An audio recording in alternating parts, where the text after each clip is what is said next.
चलिए फ्रेंड्स, अब हम लोग क्वेश्चन देखते हैं। Consider a disk 16 platters, 2 surfaces per platter, 1K tracks per surface, 2K sectors per track and 2048 bytes per sector.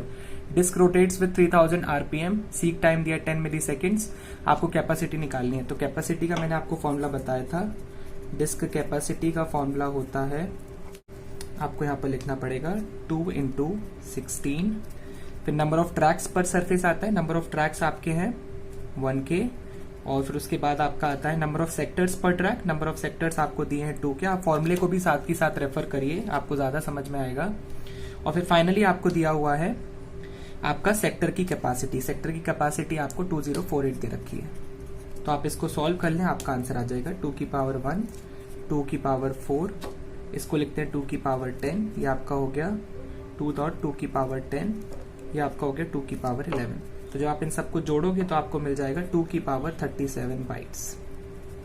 आप इसको ये भी लिख सकते हो 128 GB। कैसे लिख सकते हो? क्योंकि आपको पता है 1 GB होता है बराबर 2 की पावर 30 बाइट्स। तो 2 की पावर 30 बाइट्स आपको ये पता है। तो जब आप इसको डिवाइड करोगे 2 की पावर 37, 2 की पावर 30, तो आपके पास बचेगा 2 की पावर 7 × GB। तो 2 की पावर 7 आपका होता है 128। तो इस तरीके से हम लोग डिस्क कैपेसिटी निकालेंगे। अगला पार्ट आपको पूछा गया number of bits for address disk. तो नंबर ऑफ बिट्स आपको निकालनी है एड्रेस डिस्क के लिए। तो नंबर ऑफ बिट्स हम लोग एड्रेस डिस्क के लिए निकालते हैं। देखिए, आपको पता है हर सेक्टर में जो है एक एड्रेस है। हर सेक्टर में आपका एक एड्रेस स्टोर हो रहा है, मतलब डेटा स्टोर हो रहा है। तो आपके नंबर ऑफ सेक्टर्स कितने हैं डिस्क में, आप वो निकाल लीजिए। Number of sector in the disk. तो आपके नंबर ऑफ सेक्टर्स कितने डिस्क में? 2 × 16 × 1K × 2K। हम लोगों ने ये क्यों किया? पहले हम लोगों ने देखा कि नंबर ऑफ सरफेसेस आपके पास कितने हैं 32, 2 × 16। फिर आपने देखा आपके पास ट्रैक्स पर कितना, आपके कितने ट्रैक्स हैं हर सरफेस में 1K। फिर आपके पास हर ट्रैक में कितने सेक्टर हैं 2K। तो आप नंबर ऑफ सेक्टर्स ऐसे निकाल सकते हो, ये तरीका होता है। फिर उसके बाद आप जब इसको सॉल्व करोगे तो आपके पास आएगा 2 की पावर 26 सेक्टर्स। आप इसी मेथड से इसको सॉल्व करिएगा तो आपके पास ये आ जाएगा। अब आपको डिस्क एड्रेस निकालना है। तो डिस्क एड्रेस कुछ नहीं होता, डिस्क एड्रेस आपका होता है ये वैल्यू। कोई भी आप सेक्टर नंबर निकालते हो, उसका अगर आपको एड्रेस निकालना है तो आप 2 की पावर n, ये जो नंबर होता है ये आपका एड्रेस होता है। 26 आपका 26 बिट्स आपका एड्रेस आ गया। तो इस तरीके से हम लोग बी पार्ट को सॉल्व करेंगे। आपको मेन चीज कॉन्सेप्ट समझना है। अब हम लोग का अगला पार्ट जो आता है वो आता है calculating the disk access time. तो आपका सी पार्ट है डिस्क एक्सेस टाइम निकालना। डिस्क एक्सेस टाइम निकालने के लिए हमारे पास 3 चीज होनी चाहिए, seek time plus average rotational latency, मैंने आपको इनके फॉर्मूले लिखाए हैं, प्लस एन सेक्टर में ट्रांसफर करने का टाइम। ये मैंने आपको एन इसलिए लिखा है यहां पर, अगर आपके पास मल्टीपल है तो आप एन लिख लीजिए, नहीं तो 1 सेक्टर ट्रांसफर टाइम होता है। तो जैसा आपका क्वेश्चन में दिया है उस हिसाब से ले सकते हो। तो अभी हम लोग को क्या करना है, तो हमको पहले निकालना है एवरेज रोटेशनल लेटेंसी। तो एवरेज रोटेशनल लेटेंसी होती है, एवरेज रोटेशनल लेटेंसी होती है 1 रोटेशन का टाइम डिवाइड बाई 2। तो एक रोटेशन में कितना टाइम लगेगा आपको पता है। 3000 RPM आपको दिया गया है, मतलब 3000 रोटेशंस आपके लग रहे हैं 1 मिनट में। आप बोल सकते हो 60 सेकेंड्स में।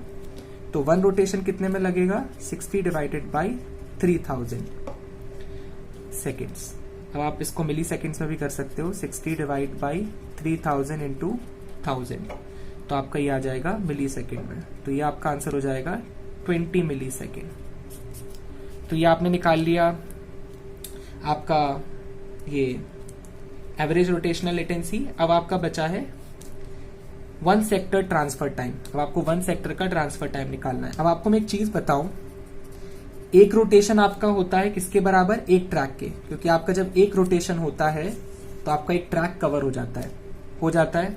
अब आप इसको लिख सकते हो, एक सेक्टर्स में आपके पास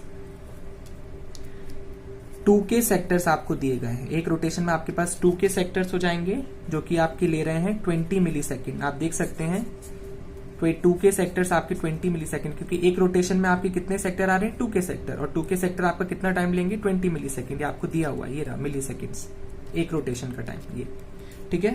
अब आपको पता है एक सेक्टर क्या टाइम लेगा 20 divided by 2K millisecond, simply. तो आपका यही आंसर हो गया। अब आपको डिस्क एक्सेस टाइम निकालना है, तो डिस्क एक्सेस टाइम आपका हो जाएगा, disk access time will be equal to 10 millisecond को आप ऐड करोगे, फिर आपका 20 मिली सेकेंड आ गया। 10 आपको दिया था सीक टाइम, और 1 सेक्टर का आपका आ गया 20 बाई 2K। तो आप इसको जब सॉल्व करोगे तो आपके पास आएगा 10 प्लस 10 प्लस 0.01, तो इसको सॉल्व करके आएगा 80.01 मिली सेकेंड।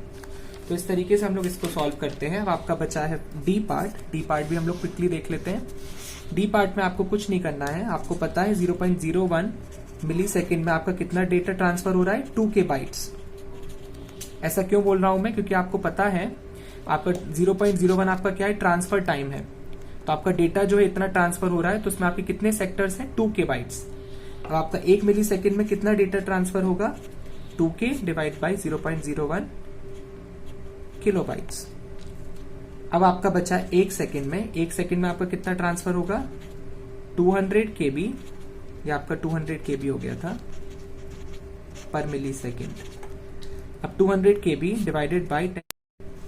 यहां की कैलकुलेशंस में हम लोगों ने इस मिली को ओपन कर लिया है। मिली सेकेंड को हम लोग सेकेंड्स में जब लिखते हैं तो 10 की पावर -3 हो जाता है, और ये ऊपर हमारा किलोबाइट था तो किलोबाइट लिखा है।